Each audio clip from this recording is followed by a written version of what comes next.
Welcome to today's live learning.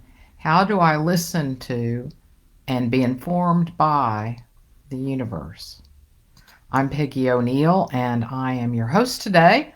I founded the Facebook group Answering the Call and am the creator of Wisdomary Leading, and that all of that is based on the premise that who we truly are is one being. We're one, we share our being with everything. And our nature is love, peace, happiness, and fulfillment. And my dream for humanity, for all of us, is that we know who we truly are and that each of us knows our unique expression and lives that and shares that with the world. So that's what we're always doing here today. Today, what we're always doing here. And today, specifically, we're focusing on how do I listen to and be informed by the universe. If you're here live, please say hello. If you have any questions or comments while we're live, please post them. I will answer them. If you're watching this on replay, please post #replay. Same thing with questions and comments. I will answer them. And I just love knowing that you are here, either in person now or when you're watching the replay. So let's dive right in. Again, how do I listen to and be informed by the universe? We're going to explore why silence is actually wisdom. Why most, if not all, of the wisdom available to us will not be offered in the form of thinking, and how to avoid the interference of thinking. And then how to be a receiver of wisdom. So why is silence wisdom? It's because that's who we truly are. Is the silence, the stillness, the space, consciousness, awareness out of which everything, everyone arises. We are universal intelligence. We are universal wisdom. One way to say that, it's the background of it all, although it feels like it's in the background because we're so focused on everything in the foreground: objects, relationships, activities, busyness, getting things done, what we think we need and what we think we want. We're focused on all of that. And so it seems like this stillness, emptiness, openness, spaciousness is in the background, and yet that's the space out of which everything else is experienced and able to be experienced, and out of which the seeming form of life arises. So it's just what we're made of. It's wisdom and intelligence. But what we do is we let our minds take over. We pay attention to our minds and not who we truly are. So silence is wisdom because that's who we truly are. And our our finite mind, our thinking, focus on thoughts. And our thoughts are by definition limited. They're limitations. We think about events, we think about people, we think about ourselves.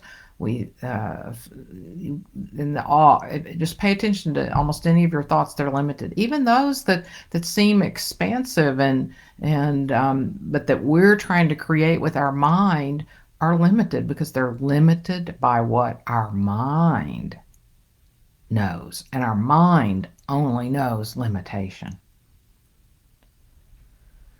So why is most, if not all, of the wisdom available to us will not be offered in the form of thinking, and how to avoid the interference of thinking.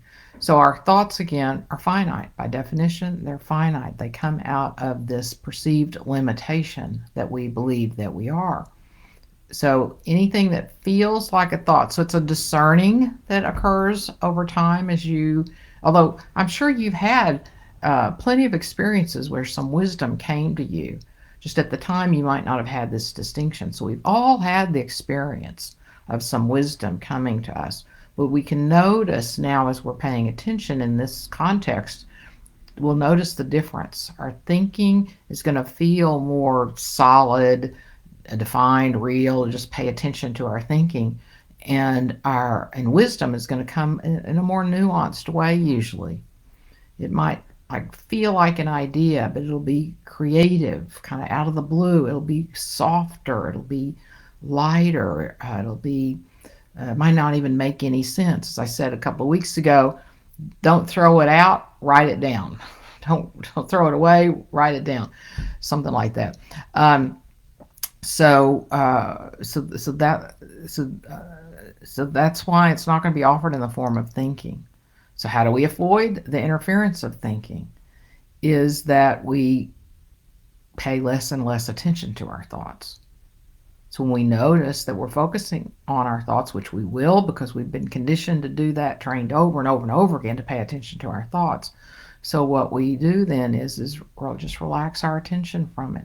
Just relax our attention. We'll notice we're getting caught up. Oh, I need to go to the grocery store. I need this or that, or I need to take care of this when we have a meeting in a little while, or I've got to do all this today. On and on and on. We notice we're all caught up in it. We just relax our attention. So the more that we do that, and we don't let our thoughts carry us away, well, our thoughts may carry us away. Sorry, what I really mean is that once we notice our thoughts are carrying us away, that then we don't continue that, then we become more and more available to the wisdom that's right there. It's right there. We just have to be open to it. Like you could think of it, we've got to open the door and turn the light on. So that's one of the ways to be a receiver of the wisdom is we open the door, we turn the light on. So we have to be available. We have to um, be interested, curious, paying attention, but not in the normal way, just staying awake, open. Um, so let me see if there are any questions or comments while I review the notes that I've made for today. All right, let's see how I'm doing with covering my notes. Let's see. So I'm going to talk a little bit about, so what is wisdom? Talking a little bit more about that. So as I said, that's who we truly are. Wisdom. It's infinitely available. That's who we are. And wisdom is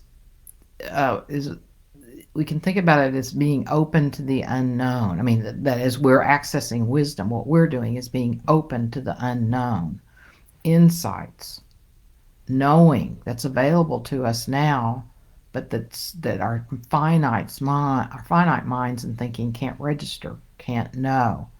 And all of that is floating around all the time, all kinds of insights, information. There's the story of Elizabeth Gilbert that wrote Eat, Pray, Love.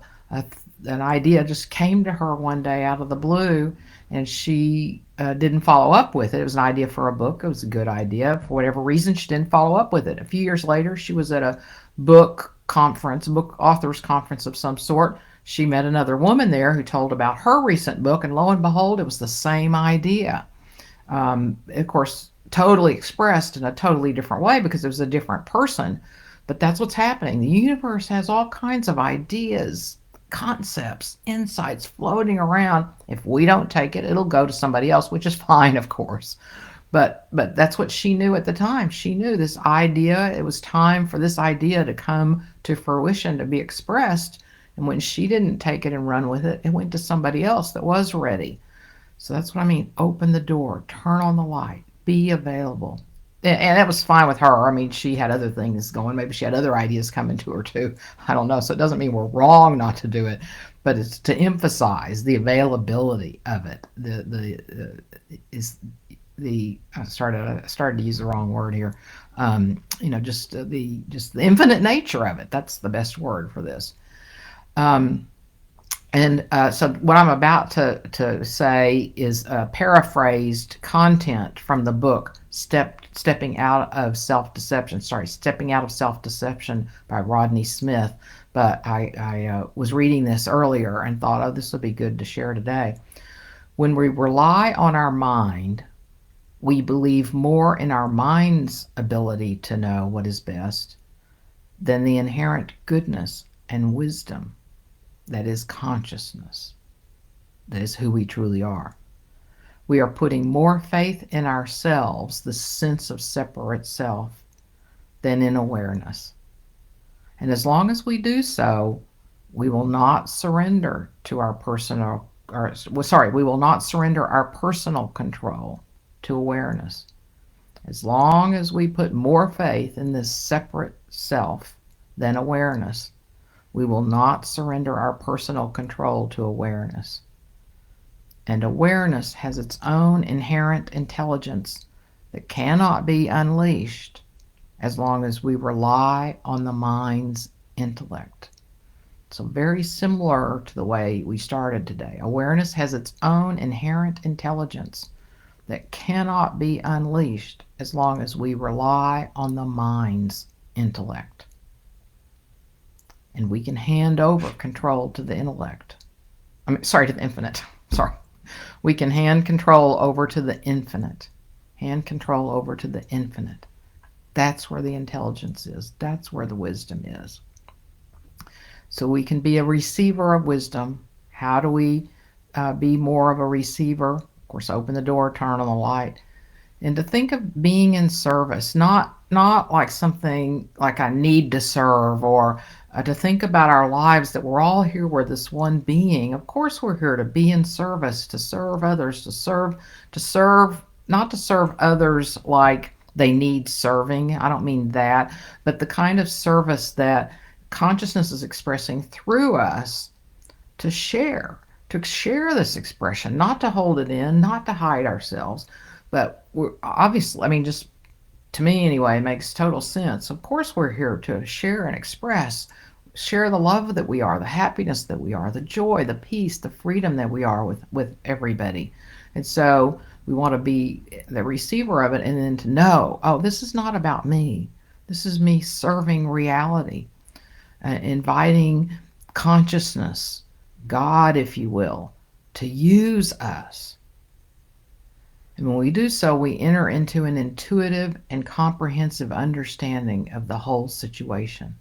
We're able to bring a bigger understanding as we live in the world in that way, that we're one with everything. And so we're in a particular situation where we can enter into an intuitive and comprehensive understanding of whatever's going on in that situation and access wisdom at that point. So I'll see one more time. If there are any questions or comments, again on the replay, please feel free to do the same. If you're watching this on YouTube, please feel free to comment there or to send me an email, peggy@peggy-o'neill.com. I'll answer any questions anytime. All right, so what we've covered today, why silence is wisdom, so we truly are. It's always available. And why most, if not all, the wisdom available won't be offered in the form of thinking, because our thinking, and I say if not all, just because I hate to say that everything is not available to us if we're focusing on our mind, because I'm sure, like I said a while ago, I'm sure all of us have experienced these insights come to us. We may not pay attention to them because we don't realize what's going on, but so that's why I'm not saying that only wisdom will only be available to us if we're not focusing on our thinking, because there are times we're not, and it comes to us. Whether we're paying attention or not is another matter. But it's not going to be offered in the form of thinking in the way that we're used to thinking. And so to start discerning that, paying attention to how our thoughts feel, the feeling quality of them, anything that's judgmental, contracting, rigid, controlling, any of that is not wisdom.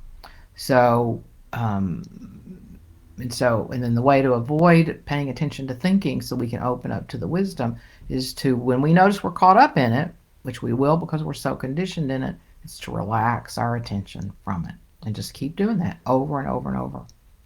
And to be a receiver of wisdom, we stay open to it. We stop putting our faith so much in our thoughts and put faith in life, in awareness, consciousness, who we truly are, and to think of ourselves as being in service to life, that we're here to express whatever consciousness is trying to express and live through us. So that's what we're really here to do, is to serve consciousness, serve all of life through our unique expression. So thank you for being here. I've got an announcement that 2 weeks from today, in fact, I have a free workshop Wisdom Mary leading the heart of wisdom. Please join us. It's be from 11:30 to 1 Central Time. It's not recorded, so it's wide open for conversation. And so I hope you'll join us. And if you're interested and haven't seen anything about it, then please message me or put it in the comments, and I'll send you the Zoom link and send you some more information. So I hope you'll join us. We've got some lovely people already registered to come. All right. Thank you again. Have a wonderful day.